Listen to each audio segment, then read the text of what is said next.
वज़ीर दाखिला मोहसिन नकवी ने सऊदी सफ़ीर नवाफ बिन सईद अल मालकी से मुलाकात की। पाक सऊदीया जिसमें दो तरफ़ा ताउन, ताल्लुक़ात बढ़ाने और सिक्योरिटी उमूर पर तबादला ख्याल किया गया। वज़ीर दाखिला मोहसिन नकवी के सऊदी सफारत खाने पहुँचने पर सऊदी सफ़ीर नवाफ बिन सईद अल मालकी ने खैर मकदम किया। सऊदी सफ़ीर ने इस्लामाबाद में दहशतगर्द हमले की मज़म्मत की और जानी नुकसान पर इजहार अफसोस किया। मुलाकात में पाकिस्तान और सऊदी अरब के दरमियान बर्मा के मुसलमानों के लीगल स्टेटस के देरीना मसले का हल तलाश किया गया। सऊदी सफ़ीर ने मसले के हल में मुस्बत किरदार अदा करने पर पाकिस्तान हुकूमत का शुक्रिया अदा किया।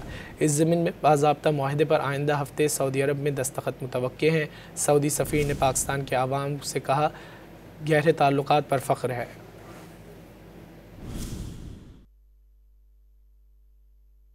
वज़ीर दाखिला मोहसिन नकवी ने सऊदी सफ़ीर नवाफ बिन सईद अल मालकी से मुलाकात की। पाक सऊदीया जिसमें दो तरफ़ा ताउन, ताल्लुक़ात बढ़ाने और सिक्योरिटी उमूर पर तबादला ख्याल किया गया। वज़ीर दाखिला मोहसिन नकवी के सऊदी सफारत खाने पहुँचने पर सऊदी सफ़ीर नवाफ बिन सईद अल मालकी ने खैर मकदम किया।